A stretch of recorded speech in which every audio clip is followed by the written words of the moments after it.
reason this country wisely voted for Brexit back in 2016, and that included millions of Labour supporters, is because we wanted to take back control of our borders so that we and we alone could decide who comes and settles in our country. Does the Prime Minister understand that that demand today is even greater than it was back in 2016, and that we demand, the country demands, that you say to the French President... Will you shut up? You say to the French President, we will not accept undocumented males across the English Channel, and that you are not dictated to by an increasingly arrogant, anti-Brexit French... Barely minutes ago, the House of Commons turned from its usual routine into a spectacle few will forget. What began as a calm afternoon session quickly descended into uproar when Keir Starmer, Labour's leader and one of Britain's most prominent opposition voices, was abruptly ordered out of the chamber. The day had started like countless others. The Prime Minister was addressing MPs on trade talks and economic priorities, while murmurs filled the backbenches as members waited out the session. Health funding, climate legislation and the latest policy updates were the subjects of the day. Nothing out of the ordinary. Mr. Speaker, we are fixing the mess that we inherited. We are working with other countries to ensure that we take the measures necessary to stop people crossing the Channel. They are serious answers to serious problems. His proposal for 10 years, wagging the Tory dog, has been to break everything and claim that's how you fix things, to stick two fingers up at your neighbours and then expect them to work with us. And he votes against the Borders Bill, which gives more powers to our law enforcement to deal with security at our borders. And, Mr. Speaker, the reason for that is he has no interest in fixing the problem because he wants to milk it and exploit it. But all of that changed the moment Starmer rose from his bench. His normally measured tone took on an unusually sharp edge as he turned his attention not to government policy but to Nigel Farage. Farage, who had been sitting quietly in observation, had not yet spoken. Yet Starmer's sudden decision to target him cut through the chamber like a blade. The words he used, though not shouted, carried a weight and sting that instantly froze the room. MPs shifted uneasily in their seats. Some muttered in agreement while others stared ahead, sensing that a line had just been crossed.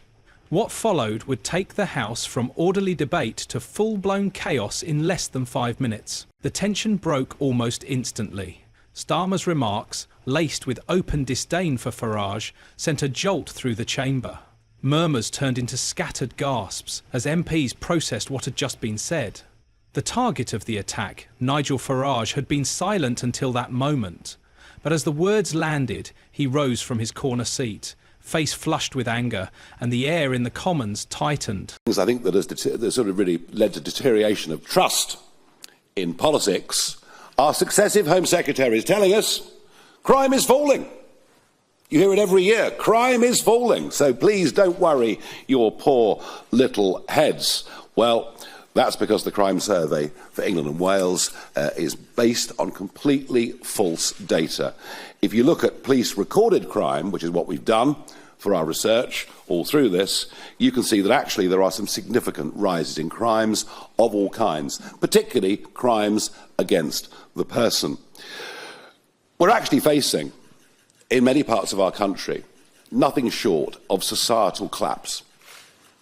If people are scared to go out of the shops, scared to let their kids out, that is a society that is degrading. And it's happening very, very rapidly. I'm astonished that there has been so little debate in Westminster amongst our political classes on this issue, because I'm sure they must, in their MPs' inboxes, get members of the public telling them just how grim things. Farage, a figure who thrives on confrontation, did not hold back. He stormed forward, voice booming as he confronted Starmer directly. He reminded the chamber of his battles for sovereignty and his years of campaigning for Britain's independence, turning Starmer's attack into an opening to paint himself as a defender of the people. Cheers erupted from his supporters, while others shifted uncomfortably, sensing the exchange was veering off course. Starmer, unwilling to let the moment slip, doubled down. He accused Farage of using patriotism as a shield for his own ambitions, calling his legacy a trail of division rather than unity. his tone sharpened with every word, his body language signalling a readiness to push this confrontation beyond standard parliamentary sparring. At that point, the Speaker of the House intervened, rising from his chair to try and rein in the chaos. His gavel came down hard as he ordered both men to calm themselves or face formal penalties. But the tension had already outpaced the warnings, setting the stage for the explosive moment that followed. The Speaker's warning barely settled over the chamber before the scene escalated again. Starmer, already bristling from Farage's retort, took a defiant step toward the centre of the floor, his frustration boiling over. In the process, his hand struck the edge of a water glass on his desk, sending it toppling and spilling across the polished wood. The sound of the glass hitting the table echoed, punctuating the already electric air. I got called with the Speaker to ask a question in PMQs. Well, the Prime Minister was not going to answer my direct question in any way at all, and all those Labour MPs screaming and shouting at me. Gosh, it felt like being back in the European Parliament. I really rather enjoyed it. But the serious point, of course... Farage, never one to miss an opportunity, seized the moment. With a smirk, he mocked Starmer's composure, comparing the accident to the state of Labour's leadership. His quip drew laughter from his supporters, their voices filling the chamber with jeers and applause. What might have been a minor mishap now became a weapon, amplifying Starmer's embarrassment as the opposition leader's face reddened. The laughter only fueled Starmer's anger. His fist clenched, his voice rose, and his next words dripped with venom as he denounced Farage as a career agitator who had profited from chaos while leaving Britain more divided than ever. His tone, once deliberate and calculated, had shifted into something raw and unrestrained, a side rarely seen in Parliament. That was enough for the Speaker. With a sharp crack of the gavel and a booming declaration, he ordered Starmer to leave the chamber immediately. Gasps rippled through the room as security stepped forward. MPs stared in disbelief as the usually unflappable opposition leader was escorted toward the exit, his expression a mix of shock and fury. For many in the chamber, this was the first time they had seen a party leader forcibly removed in such a public and humiliating way. Inside the chamber, the atmosphere was pure chaos. The corridor was already packed with reporters who had caught wind of the unfolding drama. Cameras flashed in rapid bursts as Starmer emerged, flanked by security, his expression locked somewhere between disbelief and simmering rage. Microphones were shoved toward him, voices shouted questions, but he barely spoke, muttering only that he hadn't expected the session to end like this, before being ushered toward a waiting car. Inside the chamber, Nigel Farage seized the moment with the precision of someone who had waited years for such an opening. The room, still echoing with murmurs and scattered whispers, shifted its collective gaze toward him. MPs who had moments earlier been absorbed in side conversations now fixed their attention on the man at the centre of it all. Farage stood at the dispatch box, shoulders squared, his demeanour calm but unmistakably savouring the sudden reversal of power. For years, he had been the outsider, the agitator at the fringes. But now, in this brief yet charged moment, the House of Commons felt like his stage. He addressed the remaining MPs slowly, his words deliberate, cutting through the low hum that lingered in the chamber. He reminded them that what had unfolded was not just another bout of political theatre or rivalry. This, he said, was about accountability, about the principles that Parliament was supposed to uphold, even when uncomfortable. His tone was steady but carried an edge, a quiet satisfaction that his critics could not ignore. Those who had dismissed or belittled voices like his, he declared, were learning a hard lesson.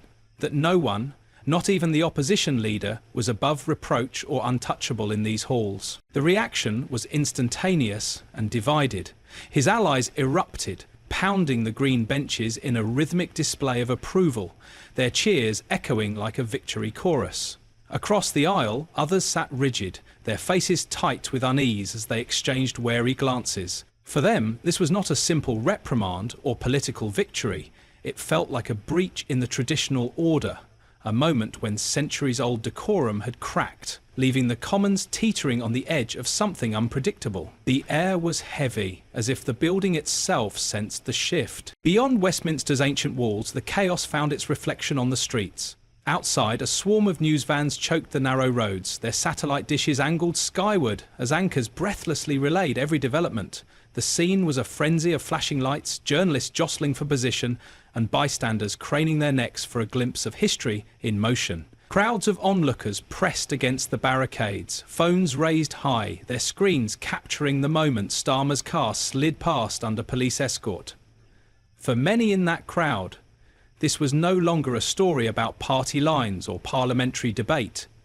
It was raw spectacle, the kind of political theatre that blurs the line between governance and entertainment. Farage, well aware of the weight the moment carried, refused to let the drama dissipate within the Commons. Minutes after Starmer's convoy vanished down Whitehall, Farage emerged into the blinding glare of cameras and a wall of microphones. His walk was measured, deliberate, every step a statement of control. Facing the press, he delivered his words with a calm intensity, framing the day not as a personal triumph, but as a turning point for the nation. Britain, he declared, was entering a new chapter. No longer would those who dismissed or insulted voices like his do so without consequence. His message was both warning and challenge, aimed squarely not just at Starmer, but at the broader political class that, in his view, had grown deaf to the public's frustration. Within minutes, his remarks were everywhere. News tickers scrolled his statements across screens. Social media lit up with clips of his speech, dissected, praised, and condemned in equal measure. To his supporters, this was vindication. Proof that Farage remained not just relevant, but a force capable of rattling the establishment to its core. To his critics, it was something more ominous, a signal that politics was sliding deeper into the realm of spectacle, where the loudest voices drowned out the sober business of governance. Inside Westminster's halls, the aftershocks rippled. Conversations in hushed tones dominated the corridors. Some MPs openly called for a formal inquiry into Starmer's conduct, eager to turn the spectacle into a tangible political blow. Others fretted over what the day represented, warning that figures like Farage, emboldened by moments like this, could erode what little remained of Parliament's once guarded decorum. One thing, however, was beyond dispute. The balance of momentum had shifted. The day that began as routine would end as a fulcrum, altering the trajectory of Britain's political climate in ways no one had foreseen that morning. By the time darkness settled over London, the image of Starmer being escorted from the chamber had become unavoidable. It played on every major news broadcast, looped endlessly across social media feeds, and headlined countless think pieces. What began as another parliamentary session had morphed into a moment that would shadow Starmer's leadership.